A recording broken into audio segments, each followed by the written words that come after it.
We're big fans of pre-cuts here at Missouri Star Quilt Company, and usually that means we're talking about quilting fabric. But today we have a great pre-cut kit to make this lucky penny wallet.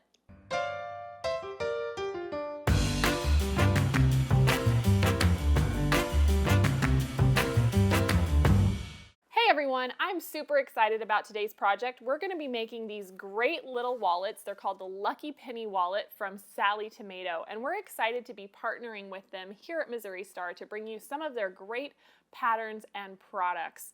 And this one in particular happens to come in a great pre-cut kit. It looks just like this, and we're carrying a few different colorways. So you can see here, this is this really cool purple cork.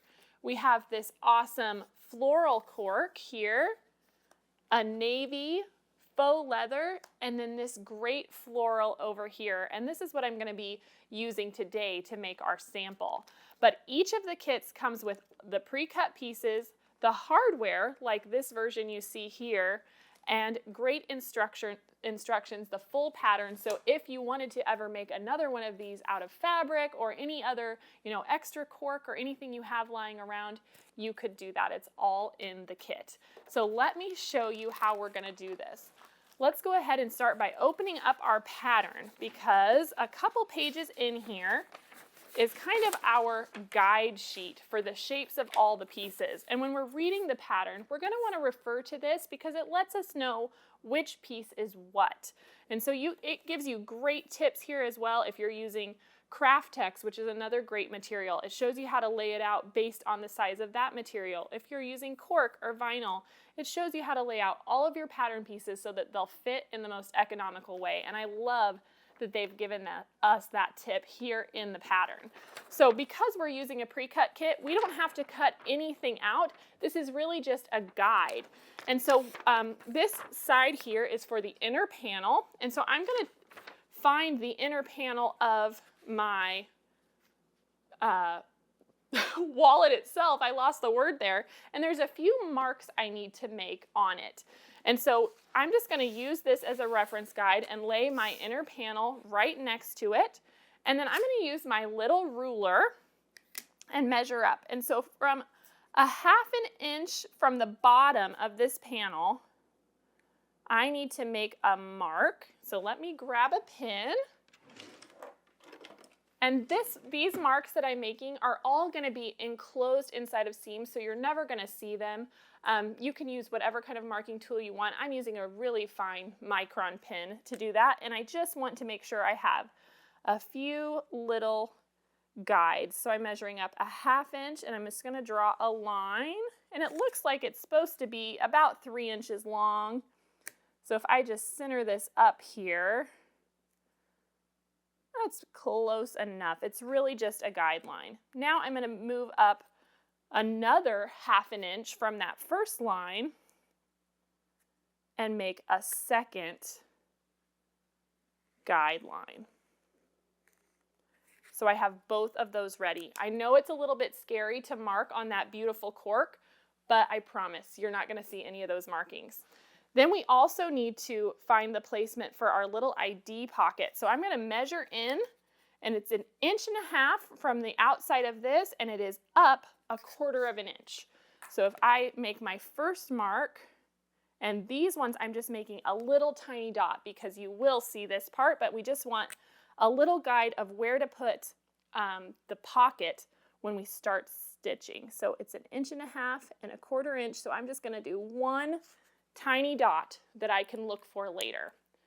So there we go. So now that I've got just a few guidelines, they recommend when you're using the cork or the faux leather to go ahead and take an 1/8 inch stitch line all the way around these inner cuts to prevent it from stretching.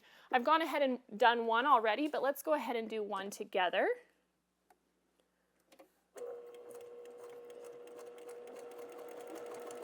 So we're just going to sew all the way around.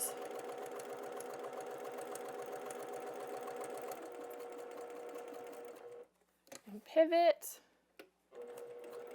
And I was amazed at how easy this cork is to sew, and I made this faux leather one and it was great too.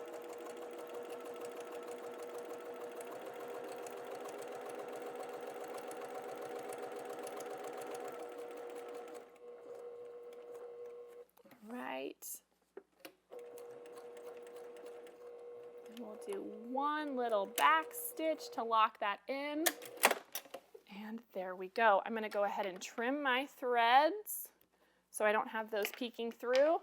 And I don't know if you can see, but I've used just a really kind of medium gray that blends in. I didn't want it to stand out too much against this pretty floral, and so I've gone all the way around both of these pockets. Now, you also have these little pieces that are going to be the card slots that go in the wallet, and you're supposed to do some top stitching on them as well. So you can see a few of these I've gone ahead and done. It's the same idea, just 1/8 of an inch, but I have one left to do that top stitching on. So let's go ahead and move these out of the way, and we'll top stitch this one as well. And it's just this angled side that we're going to do that. So I will set this under the needle. And this one, you just really want to take your time because you do need to make those little pivots as you go. Come down to this point and pivot again.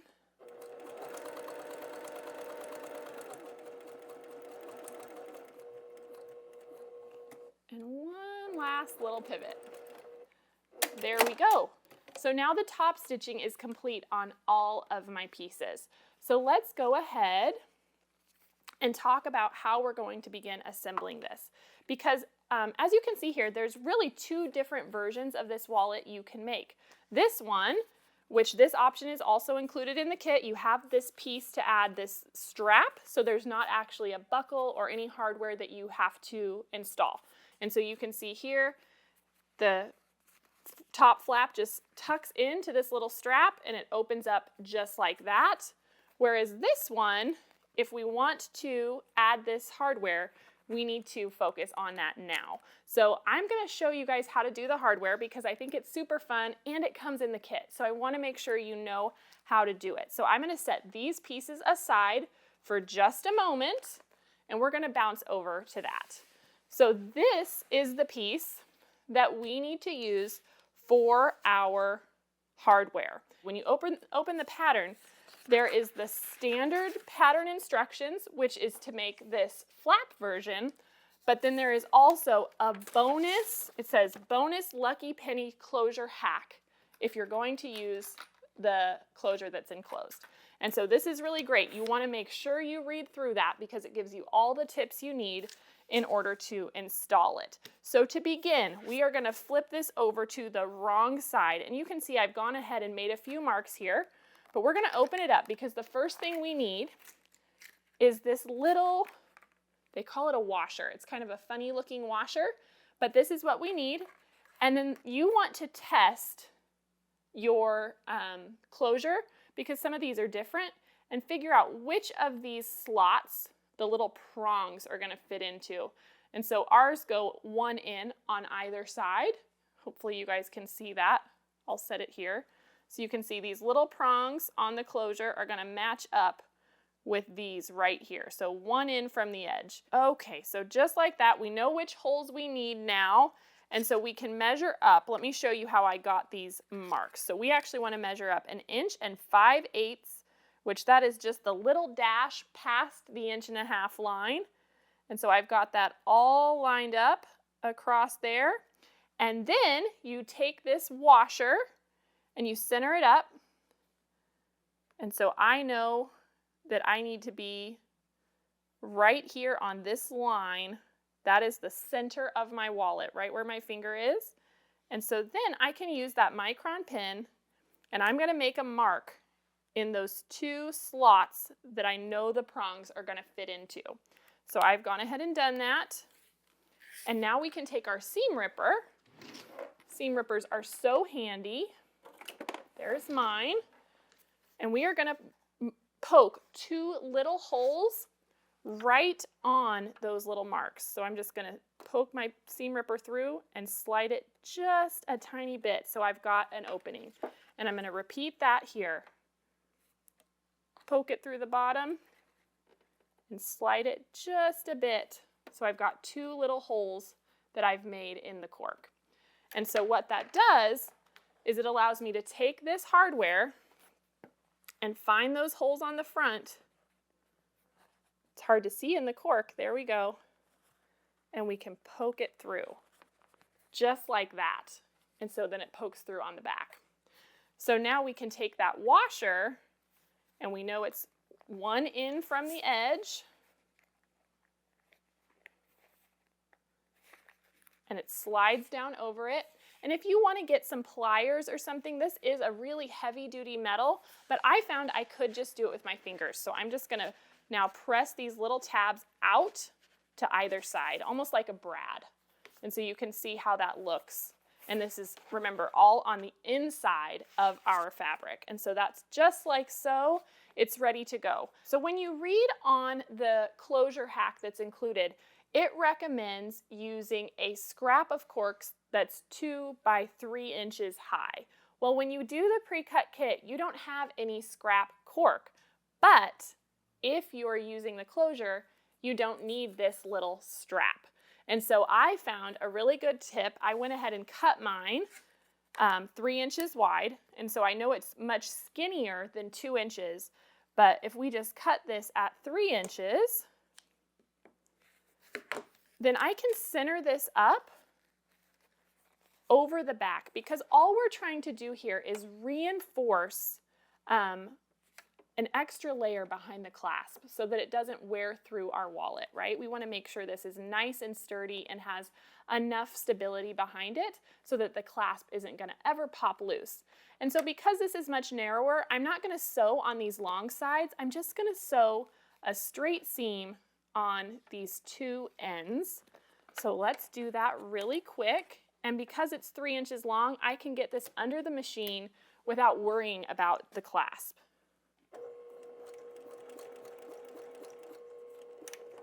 And I will back stitch a little bit. There we go. And now we'll turn around and do the other side. I want to make sure it's as straight as possible, since these stitches will show. You can measure this if you need to.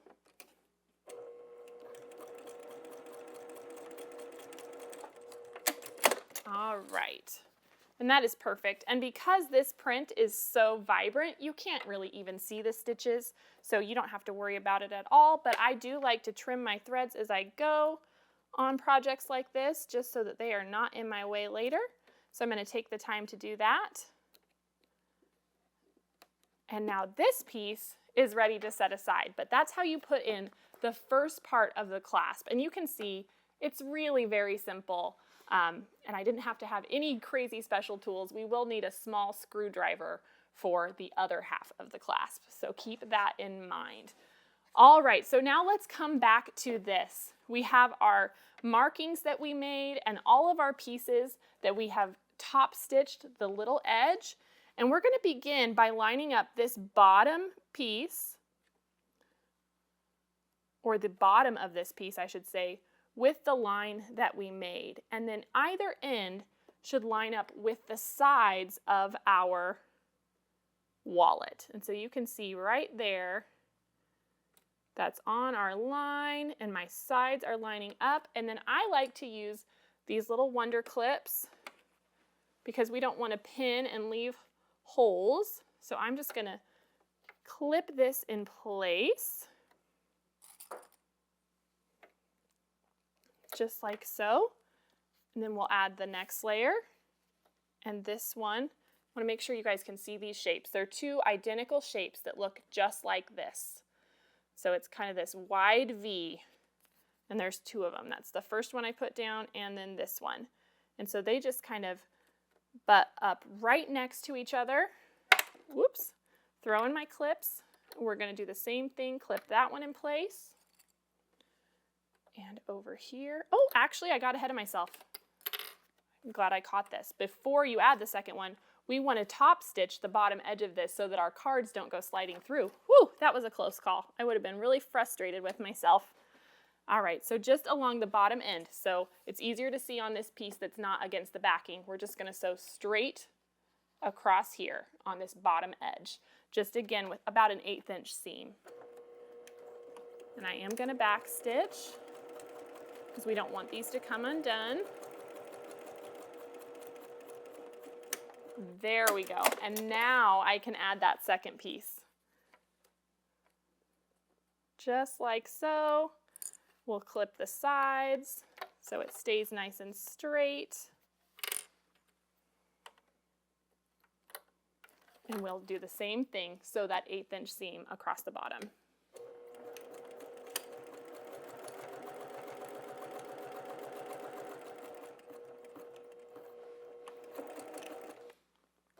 Perfect. That leaves us one more piece for this bottom card slot area. I want to make sure my clips aren't in the way so I can get it lined up as close as possible. And so really I like to focus mostly on this bottom edge because I want it to be as flush and straight as absolutely possible, because it just kind of automatically lines up with the rest when you have that part right. So I'm just going to put a few clips in here and take my time. This is a project that goes together really quick, but you don't want to rush yourself either because it is a little detailed, which is what makes it so awesome. So I'm just going to put a few in here to get started so that you can see how this looks. I'm actually going to move these off to either side because the first seam I'm going to take is straight down the middle of this. So if you wanted to have a marking pencil or anything like that to make this easier, you can see we just lay our ruler right down where those V's are, straight across. Have to move this clip straight across those V's, and you could just use a very fine pencil to give your eye a guide. I have found that I can eyeball this and I don't have to worry about it. So I'm just going to line this up and we are just going to sew straight down through that middle V.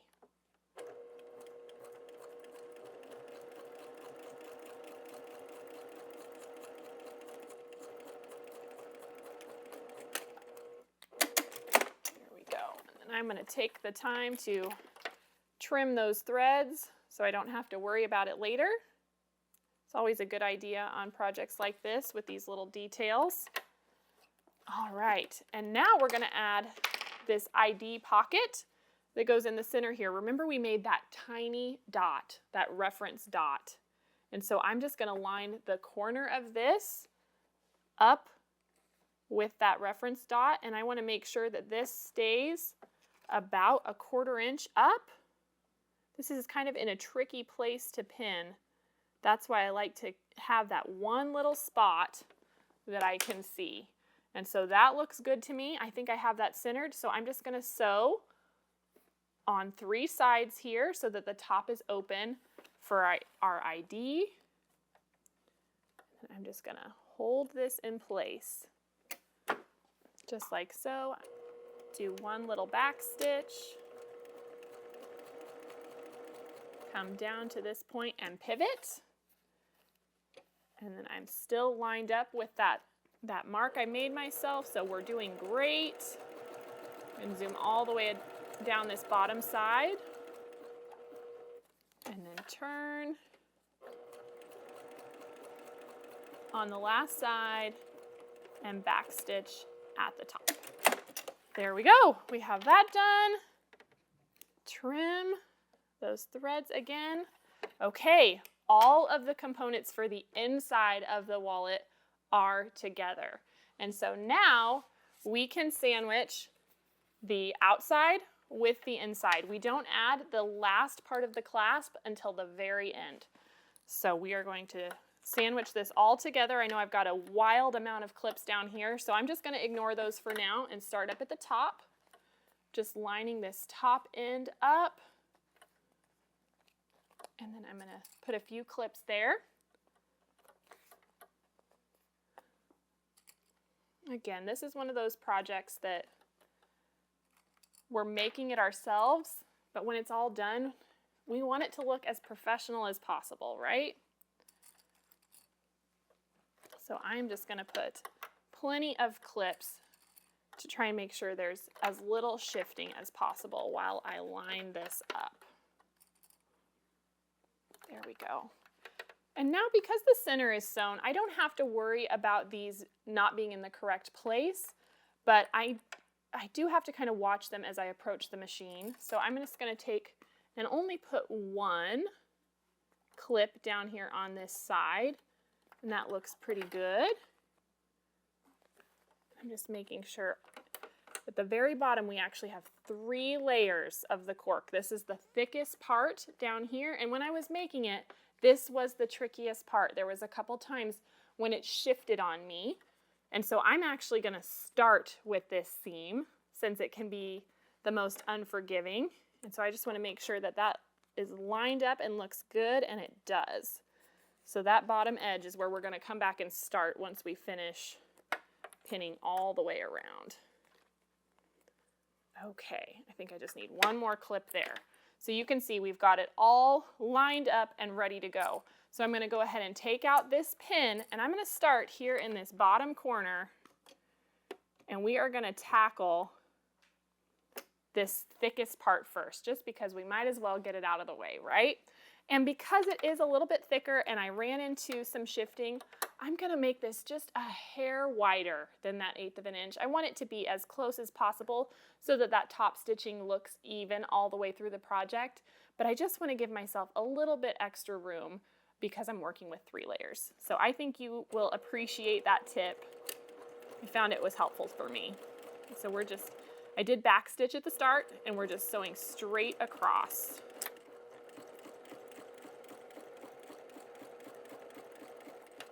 And it is kind of bulky because remember that clasp is underneath here. So just watch and be patient and go slow.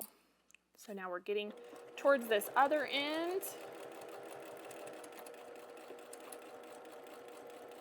And I'm going to keep my needle down as I get to this other corner, but I am going to check and make sure I'm happy with how it all turned out, and that looks exactly how I want it.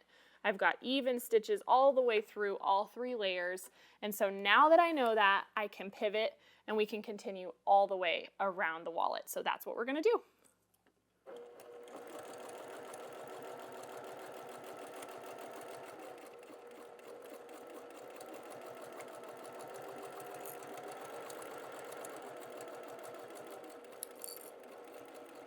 As you get to this curve, you just want to slow down a bit. It's a very gentle curve, so you can ease it under the machine. My clasp is caught on my table there. You do want to watch that.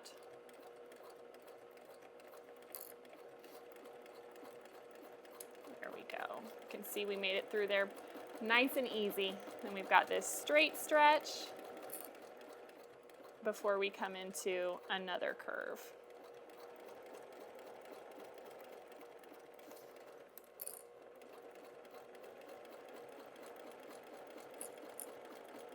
Right, we're in the home stretch.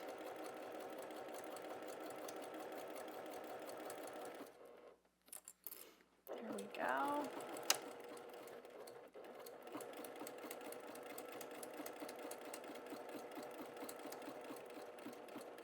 There we go, and down to that bottom corner, and we're going to back stitch again.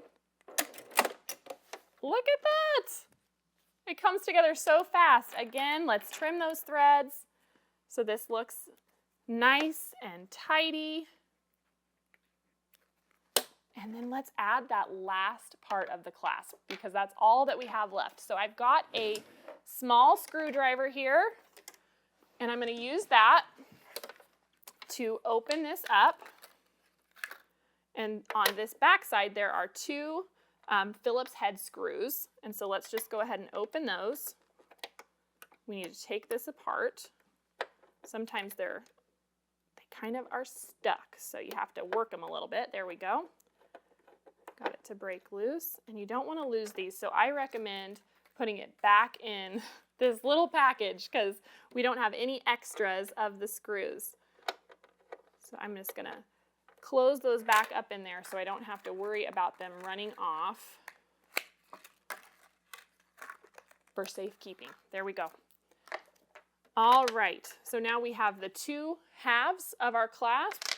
We've got our finished wallet. So let's go back and refer to our cheat sheet that tells us where this clasp needs to go. So it looks like what we're doing is, it says after the wallet is completely sewn, unscrew the screws and center the bottom edge of the back plate 3/4 up from the flap edge. So this is the flap, it's the curved part, remember? And so we are going to measure 3/4 of an inch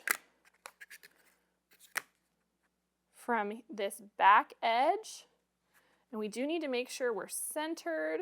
So let's do that. Looks like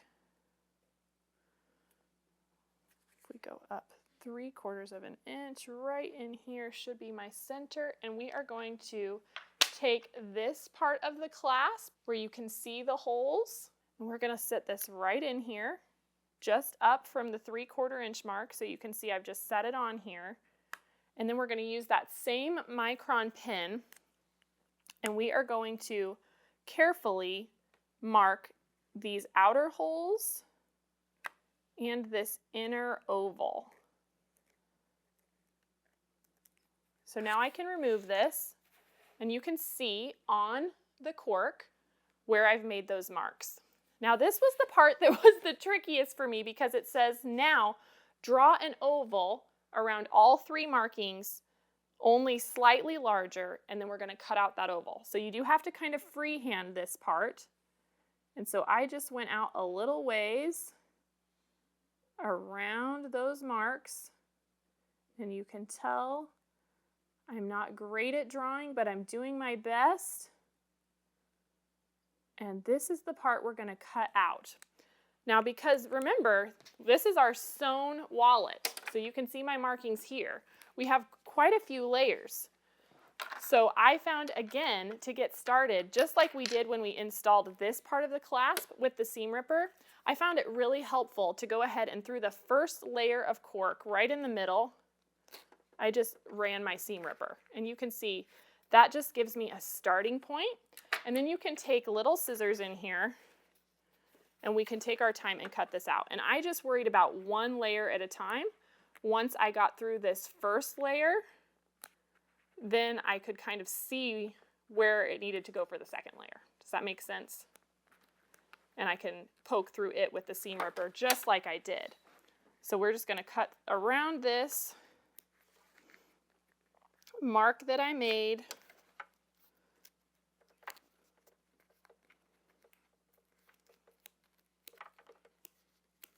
Just like so. Then I'm going to grab that seam ripper again. I can poke through the second layer so that my scissors have a starting point. Just like that. See, it leaves a little opening. And then we're going to cut right in line with that first one that we made.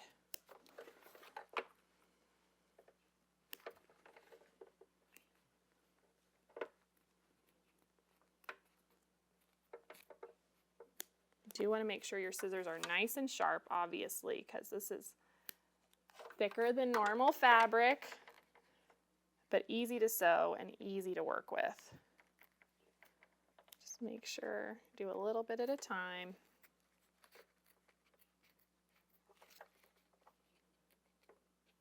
There we go. Ta-da! We've got our opening, just like so.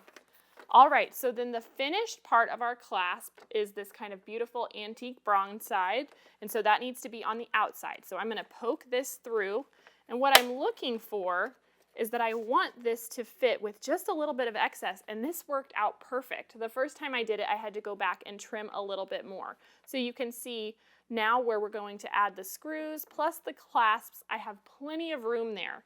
So we're going to leave this just like this. This is the back side of that clasp, and now we can get back out our little screws that we kept safe in their little container. I'm going to sit them here so they don't go rolling, and we can add one at a time back to this clasp.